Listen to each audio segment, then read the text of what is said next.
What's up, ladies and gentlemen, and welcome back to another conversation here on the Film to Hunt podcast. I'm your host, Jorden Suzowitz, and today we are on episode number 8. And we sit down with one of our good friends that has been an instructor at the Film to Hunt course as well as a student, and we're going to hear how his experience has been, and then we're going to talk to him about flash photography, and then a new journey that he's on. We're going to get the details on that. But before we jump into the conversation today, I do want to say if you have a passion for filming and want to learn more, make sure you check out filmtohunt.com, as Tom Petrie and Nick Ventura have developed on-site courses as well as a redesigned online course that you can learn at your own pace and have that information at your fingertip. And here in July, the first on-site course is taking place, and that's the field production course, and that's one of our favorites. And so if you want to find out more information on the field production course and want to sign up, you can find all that at filmtohunt.com. And also, if you're in the market for some new camera gear, make sure you check out Bedford Camera Video, as they are the go-to camera shop for all of your camera gear and accessories. And what's cool about Bedford's is that they care about the customer and they want to get to know your needs so that they can fit you with the proper camera gear that will fit your budget. So make sure you check out bedfords.com, and at checkout, use the Film to Hunt promo code because you'll be able to save 5% on camera gear and accessories. Now let's get into the conversation with our great friend, Mathew Bearpaw Dyson.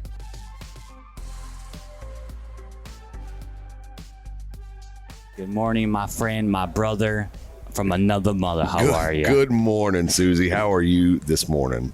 I don't know. I'm 6 feet above ground. I haven't figured out the rest of the day yet. That's phenomenally better than the alternative. Absolutely. And joining us again is the ace man, the bearded man, Mr. Nick Ventura. Good morning, Nick. How are you? Good morning, guys. I'm just here to listen on this one. I just want to be here and listen to Bearpaw talk with that deep voice and see what he's got to say. I'd say people do want to hear what the Bearpaw has to say. I got 2 days. It's a blessing and a curse. I only got 2 days left of this show, so I want to get all these in that I can. Right. Yeah. Absolutely. Yeah. That's right. You're bailing out in 2 more days. I still have another 5. Today's Monday through 7. Yeah, 7 days to go. Yeah. Oh my gosh.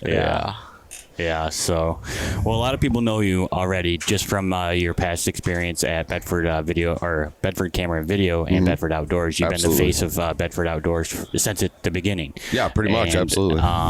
So anyone that doesn't know you should totally jump on Facebook or Instagram and figure who you are out, but majority of people know who you are. Yeah. And recently, man, you took a giant leap of faith into jumping into the kind of the freelance world. I did.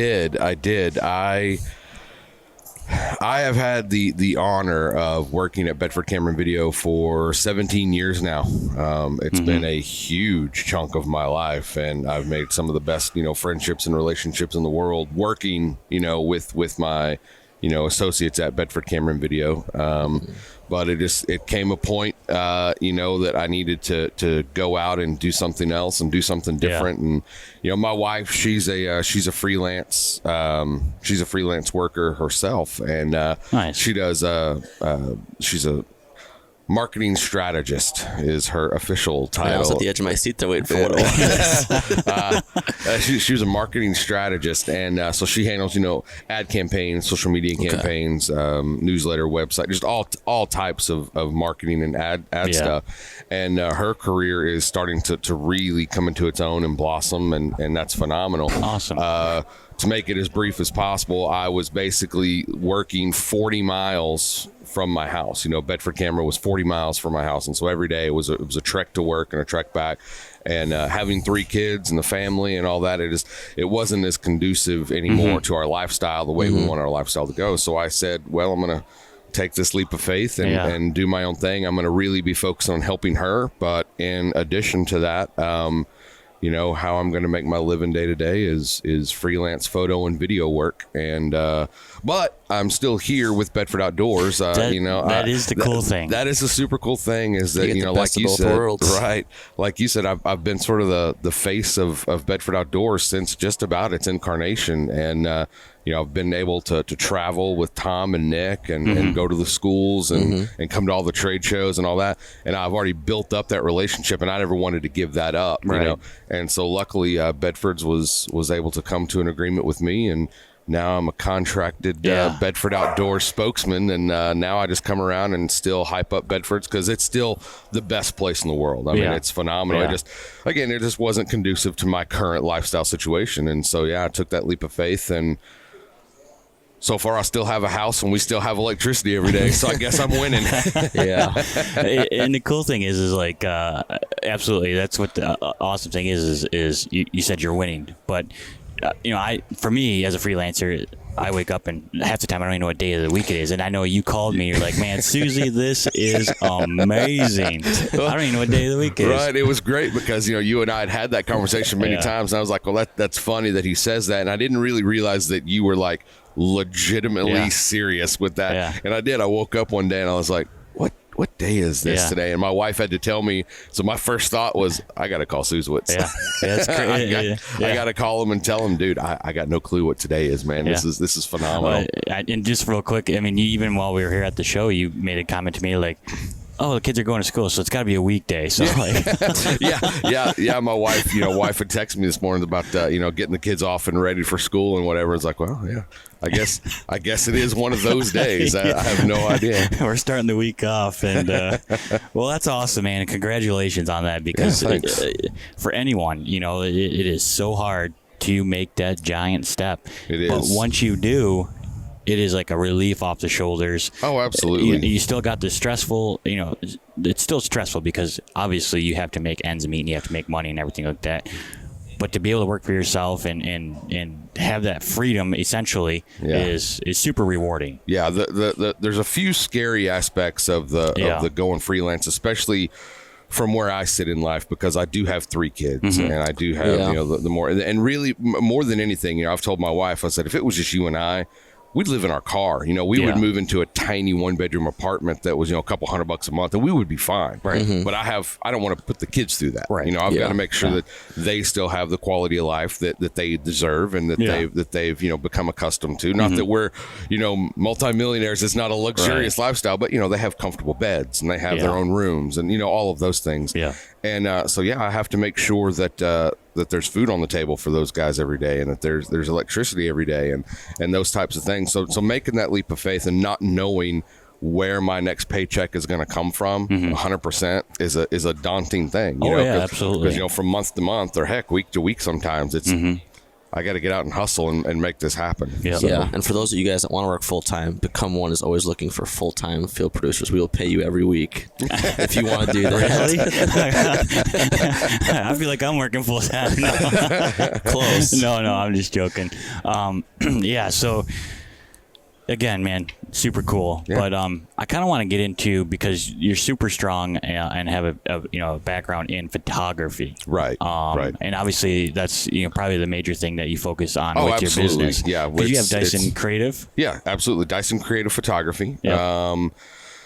We sort of built over the years, because I was working full time for Bedford Camera Video. It was just more of a, hey, I'll do portraits, I'll do whatever. I'll do pretty much anything to make some extra cash. But as I've started to focus on this as a full-time career, I really had to niche down. That's one piece of advice that I will give to anyone wanting to go into the freelance stuff, especially in the photography side, is don't be a generalist. Don't be one of those guys that on your website it says, I do portraits, I do weddings, I do headshots, I do birthday parties, I do events, I do baby pictures, I do family, I do maternity, I do, because then they're going to go, well, he does a little bit of everything. But if somebody is out there looking for your style of photography, they're going to look for headshot photographer. Or is that what your focus is? Would you say? Yeah. So what our focus is with Dyson Creative is locally, in the local market, it's headshots. We have become sort of the go-to local headshot photographer. So we get business all the time. Local businesses coming in to do headshots, and then just general commercial, which is basically corporate headshots and then product photography. Awesome. And I've found that the product photography has really also helped me be able to really stay active in this outdoor community, the national outdoor community, because I do travel for the shows for Bedford Outdoors. But I found that a lot of the contacts that I've made and relationships that I've built here, it's really conducive, because there's all types of people that need product photography done of their products and stuff that they're selling.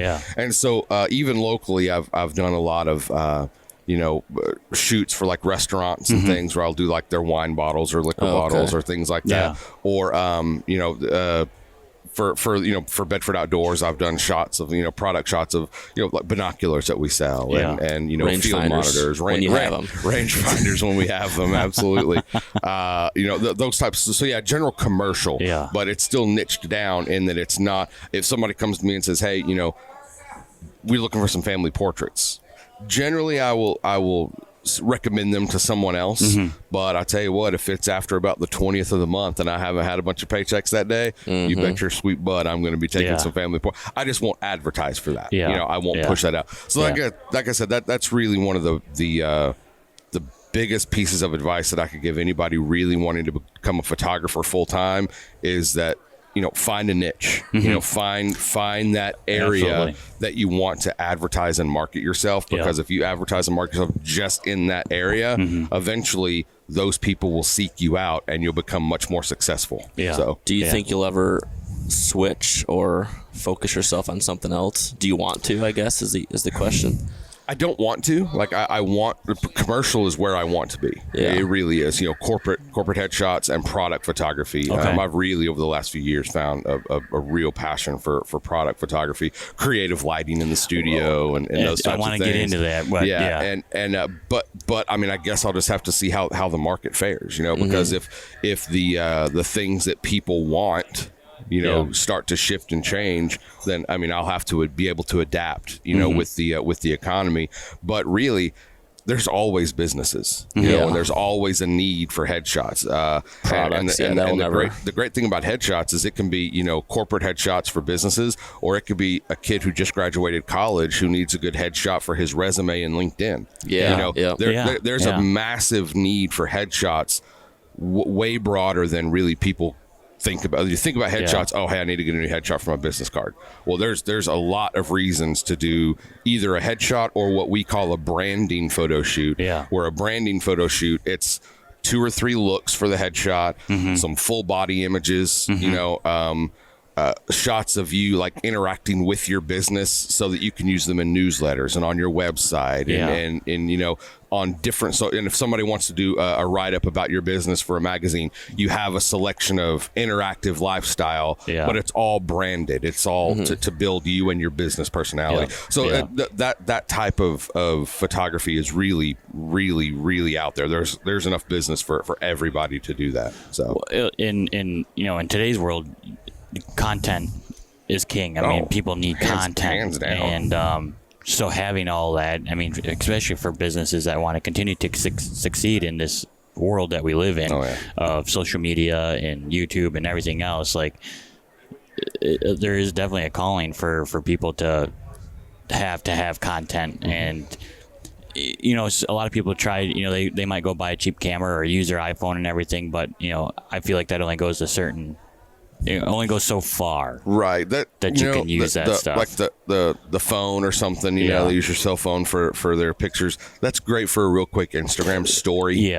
But it's not good for the massive content push that you need. Now, the real quick, hey, I happen to be here with a cool cup of coffee. Let me snap a picture and post it to tag that. Those are fun, interactive. People want to see you and get to know you through your social media platform. Right. But doing things like branded full photo sessions for your business so that you have, again, the content for newsletters and for, editorial write-ups, things like that you can't get away with cell phone pictures for that stuff. You need to hire Dyson Creative Photography. Absolutely. The only person you can work with is Dyson Creative Photography. That's nationwide, baby.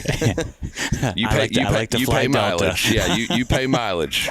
Are you traveling a lot right now for that, or I know local. You're doing very well. Right now it's still fairly local. Now I have had several clients for like product photography, but they're sending me products. You know, okay. they send me the products and I shoot. And I've traveled locally. You know, I've traveled 50 miles. Yeah, you know, yeah, but I haven't traveled across country for any commercial stuff yet. That's still in the build process because though I'm doing this full, though. Right? Oh, absolutely. Yeah. I would love to be able to come up with a proposal for a company in Arizona, and I'm in Arkansas, and travel 4 or 5 states away for a big corporate project. That would just be super fun and a great experience. But again, even though I'm doing this full time now, I'm still fairly new at this being my full-time gig. So I've got a lot of building to do to create that sort of network. Yeah. But it's happening.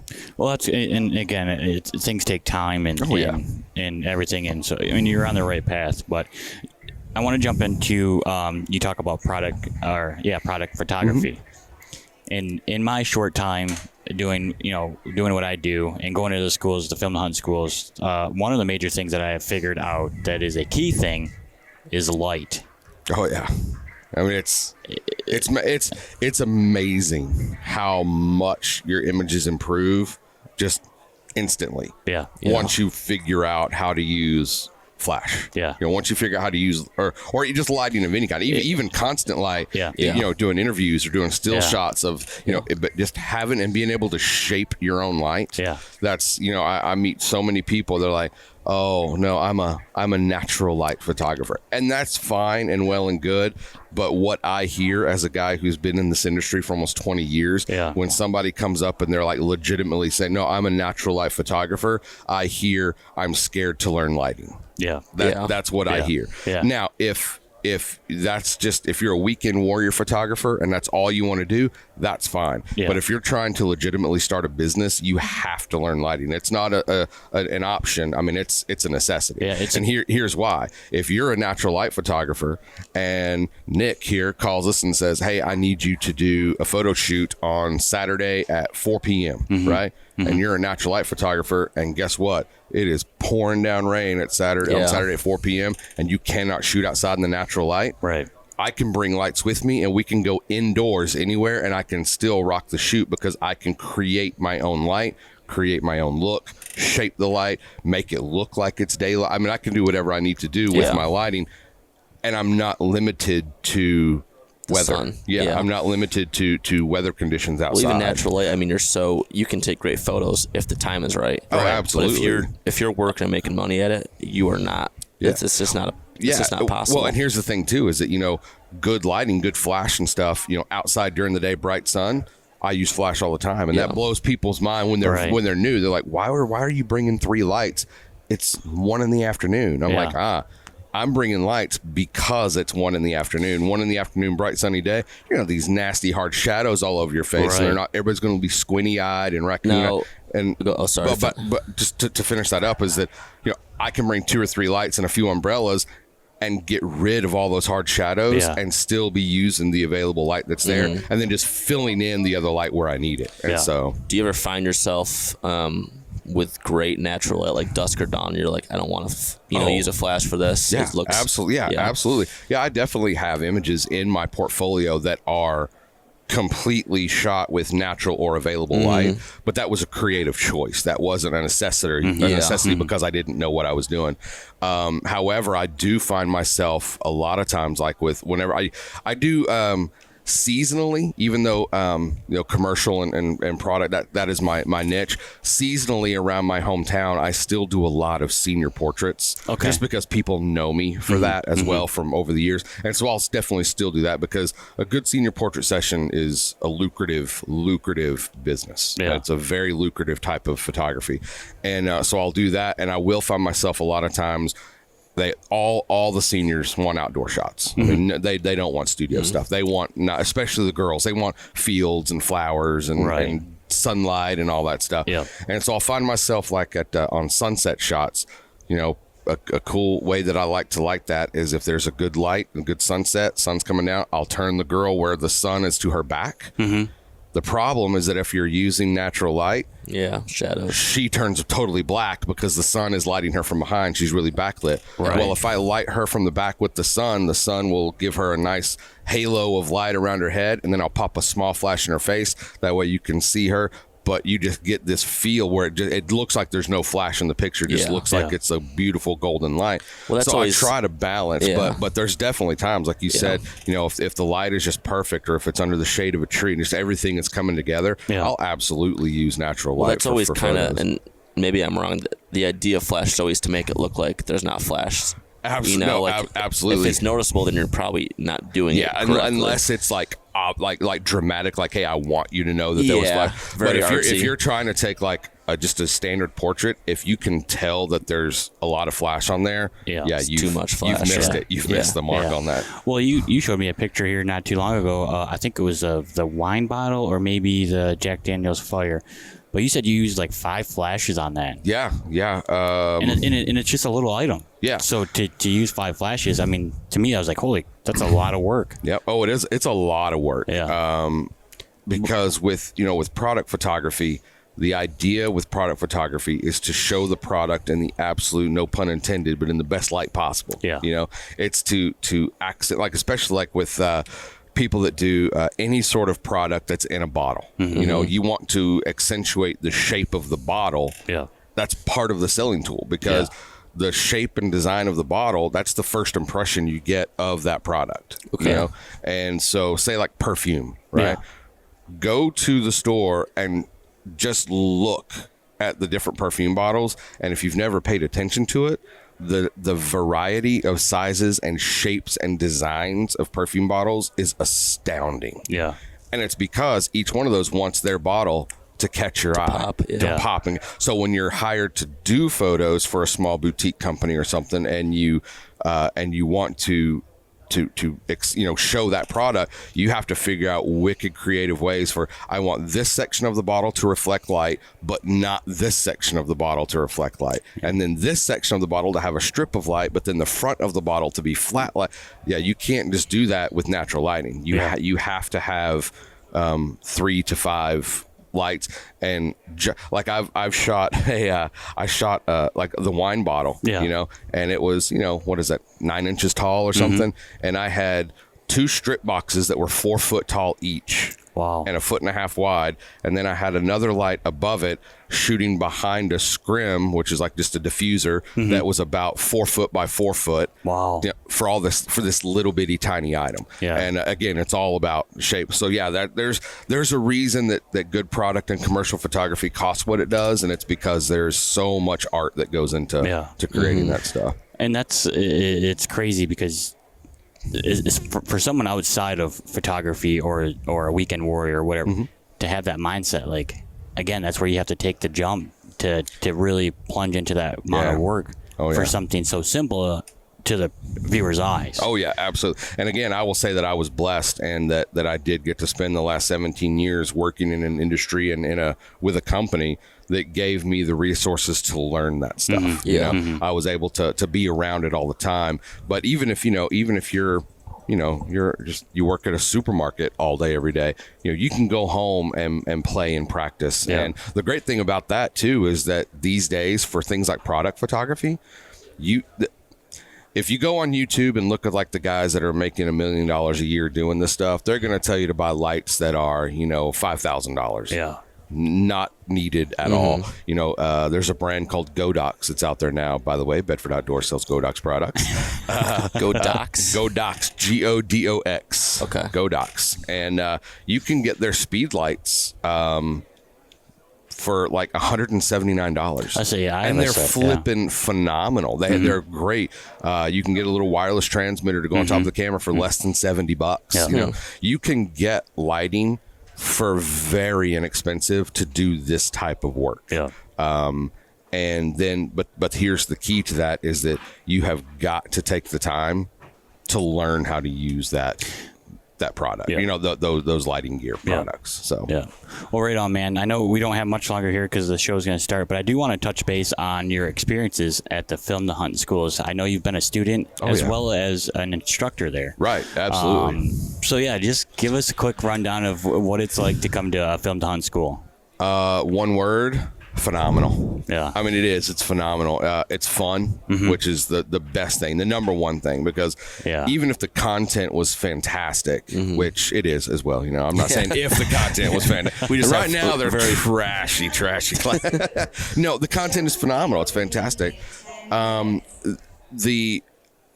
But even if the content was as phenomenal as it is, but it was dry and boring and just monotonous and all just textbook, turn to page 12, it would not be what it is. Right. The thing that I love most about the Film the Hunt classes is the ability for everybody to really get to know each other, for everybody to work together. It's super hands-on. I mean, and even the classroom time, the classes are 50-50 roughly, class time versus, outside in the woods time. But even the class time, it's still, fairly interactive, and it's not just lecture, but I think that, the going out into the woods with camera gear and actually using the gear at the school, it's fantastic, because I've seen, at the last school I went to, I actually brought, I was one of the instructors, teach photography on one of the days, but I actually recruited a friend of mine to come and be a student at the school. And, Ruben, whenever he came in, he had never really touched a camera before. And now after that 4-day course, he's making videos for his buddy's air conditioning business, just That's for awesome. the hell of it, because he can, and, we did the editing school. I brought him back to the editing school, and that's where, I really shined as a student. I had never, and I can give from the perspective of a student from that one for sure, because, I had never opened, I've been in this industry almost 20 years, and I have never opened a video editing program. Tons of photo stuff, but a video, I just never got into video editing. And, at the end of the 4 days, I was comfortable enough to go into the program and from start to finish, just build my own video. Man, that's a phenomenal experience, and to know that you can do that. And again, just the relationships that you build there, I can't say enough good things about these classes. So. And I think you also discovered an inner talent while you were there, and I think that's voiceover. I have a good friend. I have a good friend named Jorden Suzowitz, who is constantly telling me that I need to do voiceover work. And then, Fiverr.com. You can sell your voice. But it's like pimping myself out for they say 20/20, right? That's right. Oh, absolutely. Yeah, absolutely. I'll definitely lend my voice to whoever's willing to pay for it. That's right. I'm not bashful. Well, right on, man. No, I totally appreciate you jumping on here quick this morning and kind of giving us a rundown of what you're doing now, and and giving us some not feedback, but some information on product photography and what it takes to kind of do that. And for real, shameless plug is that if there's anybody out there that needs product photography done, give me a shout. Reach out. How can they find you? You can find me on Instagram at Dyson Creative Photography, and then you can also go to our website, which is just DysonCreativePhotography.com. Excellent. So there you go. Hey, Sweet. man, Bearpaw, put it in here, brother. All right. Thank you, guys. Nicholas. Gents, thank you. Hey, thanks for tuning in to another conversation here on the Film the Hunt podcast. We want to thank Bearpaw for joining Nick and I, and we want to wish you nothing but success, man. And just to let everyone know, we're going to be giving away Film the Hunt hats throughout the year, and how you can be entered to win one of those is by leaving a rating and review, and also making sure that you subscribe to our Apple iTunes. And also, we want to thank Bedford Camera and Video again for the support of this podcast. I can't say it enough, this company is totally a rock star company, and they work hard for the customers. So if you're in the market for some new camera gear, make sure you head over to bedfords.com, use the Film the Hunt promo code, and save some of those hard-earned dollars. So until next time, everyone, make sure you take that camera out, get out and take a photo, or press the record button and capture life. Cheers, everyone.